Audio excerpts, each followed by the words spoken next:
Assalamualaikum warahmatullahi wabarakatuh. Perkenalkan, nama saya Najla Sajlatul Aziz dari Prodi Akuntansi kelas non-reguler 2A. Di sini saya akan menjelaskan penjelasan yaitu jual beli dalam Islam.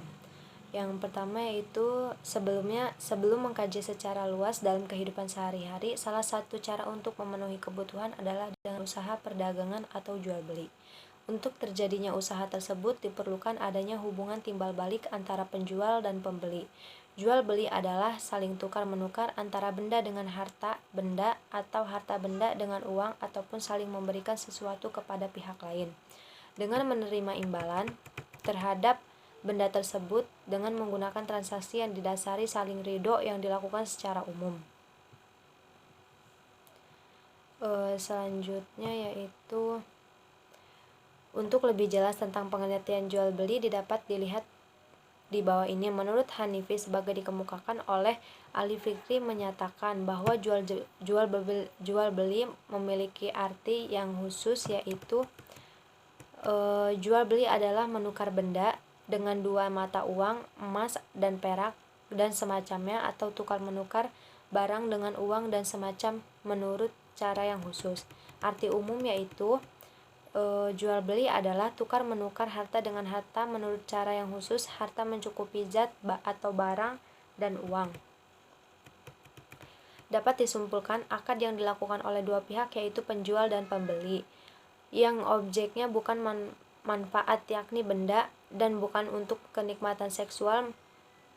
Menurut Syafi'iyah memberikan definisi jual beli sebagai berikut, yang artinya yaitu jual beli menurut syara adalah suatu akad yang mengandung tukar menukar harta dengan syarat yang akan diuraikan nanti untuk memperoleh kepemilikan atas benda atau manfaat untuk waktu selamanya. Adapun dasar hukum jual beli yaitu berdasarkan permasalahan yang dikaji menyangkut masalah hidup dan kehidupan ini tentunya tidak terlepas dari dasar hukum yang akan dijadikan sebagai rujukan dalam menyelesaikan permasalahan yang akan dihadapi. Jual beli sudah dikenal masyarakat sejak zaman para nabi. Jual beli dijadikan kebiasaan atau tradisi oleh masyarakat saat ini. Adapun dasar hukum yang disyariatkannya jual beli dalam Islam yaitu yang pertama Al-Quran.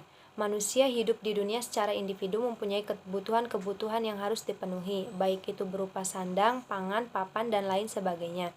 Kebutuhan seperti itu tidak pernah terputus dan tidak pernah berhenti selama manusia itu hidup. Oleh karena itu, selain dengan cara pertukaran, yaitu di mana seorang memberikan apa yang ia miliki untuk kemudian ia peroleh sesuatu yang berguna dari orang lain sesuai kebutuhan.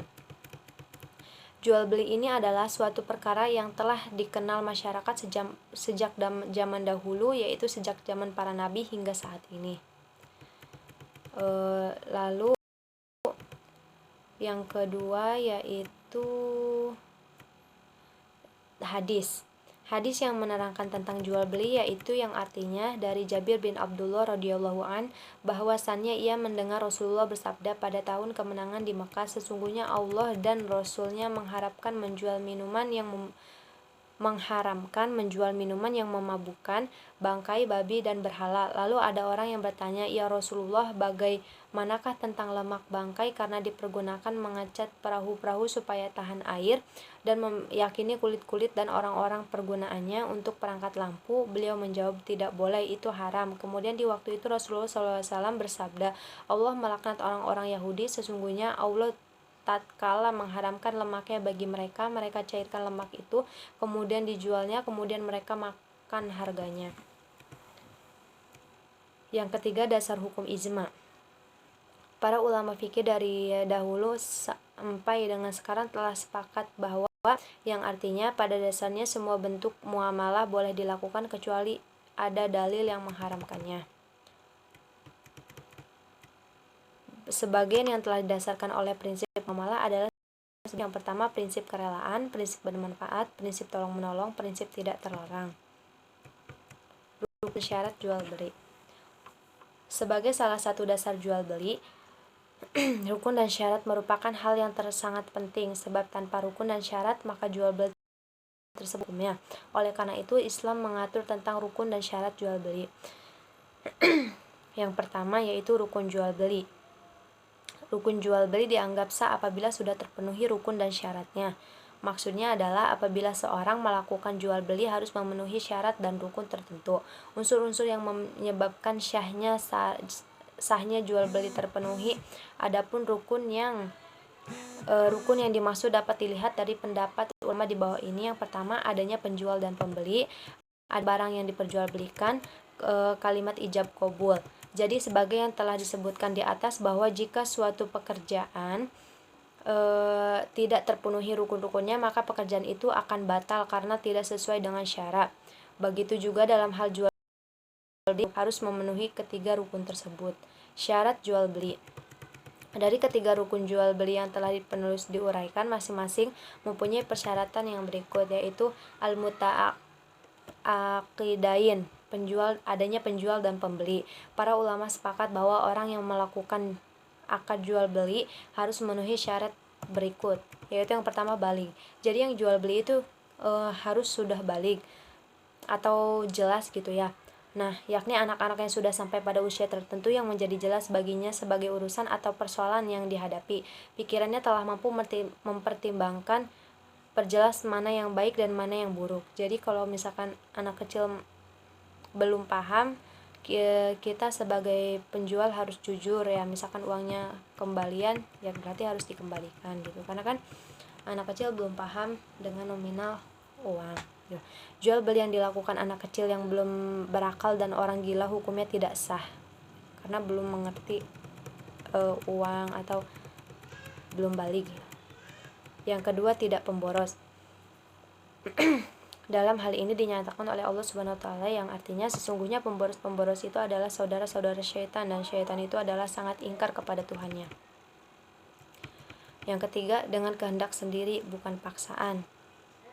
Artinya yaitu prinsip jual beli adalah suka antara penjual dan pembeli. Jadi tidak ada kerugian satu sama lain gitu. Nah, perkataan suka sama suka yaitu kehendak sendiri tanpa tipu daya paksaan. Yang pertama, syarat untuk barang yang diperjualbelikan yaitu hendaknya barang tersebut bersih, barangnya dapat dimanfaatkan, milik orang yang melakukan akad, antara lain mampu menyerahkan, mengetahui, dan barang yang diakadkan ada di tangan. Lalu adapun syarat-syarat umum suatu akad adalah pihak-pihak yang melakukan akad telah cukup bertindak hukum, objek akad diakui oleh syara, akad itu tidak dilarang syara, akad itu bermanfaat, pernyataan ijab tetap utuh dan sahih sampai terjadinya qabul. Ijab dan qabul dilakukan dalam majlis, yaitu suatu keadaan yang menggambarkan proses atau transaksi. Lalu selanjutnya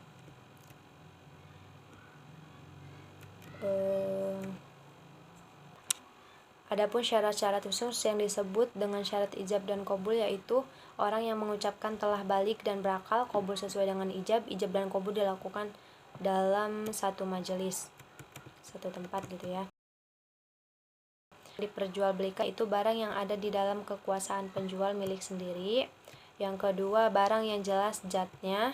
Yang ketiga, barang yang dapat diserahkan. Yang keempat, suci bendanya. Terus yang kelima, barang yang bermanfaat menurut syara. Lalu selanjutnya macam-macam jual beli. Yang pertama yaitu jual beli syahih. Jual beli syahih yaitu apabila jual beli itu disyariatkan, memenuhi rukun dan syarat yang telah ditentukan, bukan milik orang lain dan tidak tergantung pada hak khiyar lagi. Nah, adapun hal-hal yang menggugurkan kebolehan atau kesahan jual beli pada umumnya adalah yang pertama, menyakiti si penjual. Yang kedua, menyempitkan gerakan pasar. Yang ketiga, merusak ketentuan umum. Nah, yang kedua, jual beli yang batal atau fasid adalah tidak berwujud perbuatan di dunia karena melakukan perintah syara dengan meninggalkan syarat dan rukun yang mewujudkannya. Jual beli yang batal adalah apabila salah satu rukunnya dan syaratnya tidak terpenuhi. Lalu jual beli yang ini banyak macam jenisnya. Di antaranya yang pertama, jual beli buah yang belum muncul di pohonnya, menjual barang yang tidak bisa diserahkan pada pembeli, Selanjutnya, jual beli yang mengandung unsur penipuan. Selanjutnya, jual beli takaran dalam Islam. Nah, yang terakhir itu bentuk jual beli yang dilarang. Jual beli yang dilarang itu yang pertama, jual beli barang yang tidak ada. Menurut Ibn Tabian dan Ibnu Qayyim, menjual barang yang tidak ada ketika akad adalah boleh sepanjang barang tersebut benar-benar ada menurut perkiraan adat dan diserahkan terimakan setelah akad berlangsung, karena sesungguhnya larang menjual barang madum tidak dapat di Al-Quran dan Sunnah. Yang kedua yaitu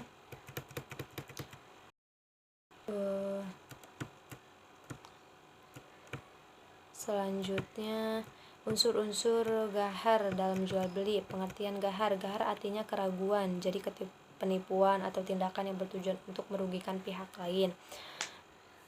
Lalu itu tidak boleh dalam jual beli. Selanjutnya yaitu saya akan menjawab pertanyaan-pertanyaan dari Bapak Dadang ya. Pertanyaan yang pertama yaitu jelaskan mengenai jual beli dalam perspektif Islam.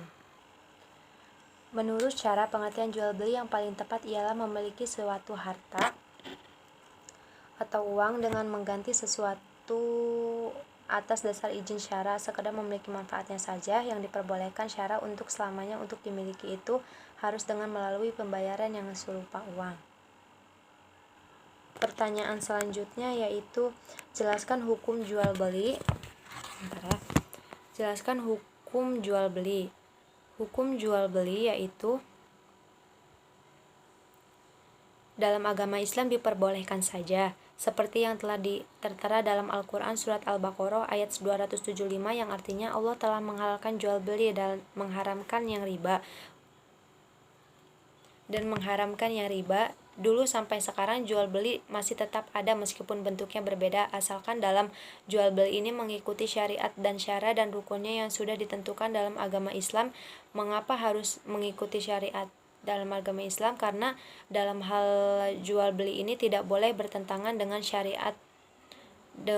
syariatnya, dan dalam hukum jual beli ini diperbolehkan saja asalkan merupakan barang yang halal. Jika seorang penjual dan pembeli memperjualbelikan barang maksiat, khamar dan lain-lain, maka hukumnya diharamkan. Nah,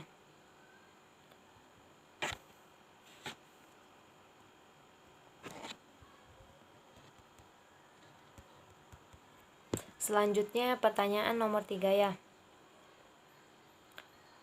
Jelaskan rukun jual beli. Rukun jual beli yaitu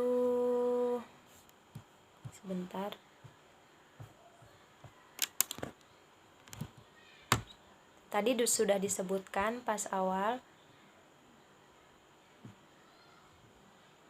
Nah, rukun jual beli dianggap sah apabila sudah terpenuhi rukun dan syaratnya. Maksudnya adalah apabila seorang akan melakukan jual beli harus memenuhi syarat-syarat tertentu. Unsur-unsur yang menyebabkan sahnya jual beli terpenuhi. Adapun rukun yang dimaksud yaitu yang pertama adanya penjual dan pembeli, adanya barang yang diperjualbelikan, dan yang ketiga kalimat ijab qabul. Nah, pertanyaan nomor berapa ya tadi? Nomor 4 ya sekarang. Yaitu jelaskan terjadinya perbedaan pendapat mengenai sahnya siapa yang boleh sebagai pembeli dan penjual. Yang pertama yaitu berakal. Maksudnya itu yang berakal itu atau sudah balik ya, berarti anak kecil itu diharamkan karena kan belum mengerti apa itu uang gitu. Sudah balik. Yang kedua tidak pemboros, jadi kita itu membeli barang itu seperlunya kita gitu, tidak menghambur-hamburkan yang tidak bermanfaat, barang yang tidak bermanfaat kita beli gitu, dengan kehendak sendiri bukan paksaan antar penjual dan pembeli.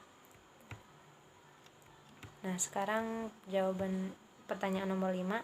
Jelaskan barang apa saja yang diperbolehkan diperjualbelikan. Sebelum melakukan jual beli atau berdagang, hal pertama yang harus Anda pahami adalah apa saja barang jual yang boleh Anda jual, khususnya jika diperdagangkan dari kacamata hukumnya Islam. Secara umum hanya ada 3 syarat yang diperbolehkan. Yang pertama yaitu barang yang boleh dimanfaatkan menurut syariat. Hampir setiap barang yang dijual beli pasti memiliki manfaat, mulai dari untuk memenuhi kebutuhan hingga untuk hiburan atau kesenangan. Namun seorang muslim harus mampu memahami apa barang tersebut adalah barang yang boleh dijual atau tidak. Jika tidak, maka jual beli yang harus dilakukan bisa menjadi haram. Contohnya yaitu kayak daging babi, miras. Sesungguhnya jika Allah telah mengharamkan sesuatu, maka Allah juga mengharamkan hasil penjualnya. Barang yang bisa diserah terima yaitu barang yang dijual harus merupakan barang yang bisa diserah terimakan. Jika barang tersebut tidak bisa diserah terima, maka sama saja dengan menjual barang yang tidak ada. Contohnya yaitu barang yang tidak bisa diserah terima adalah binatang lepas, burung yang terbang bebas, atau beban atau barang yang dirampas dan tidak bisa dikembalikan. Barang dan alat tukar harus sudah diketahui. Jika salah satu pihak tidak mengetahui barang yang dijual atau alat tukar yang dipergunakan, maka transaksi tersebut termasuk ke dalam transaksi ghar yang tidak jelas. Mungkin itu saja yang dapat saya sampaikan, kurang lebihnya mohon maaf. Wabillahi taufiq wal hidayah. Wassalamualaikum warahmatullahi wabarakatuh.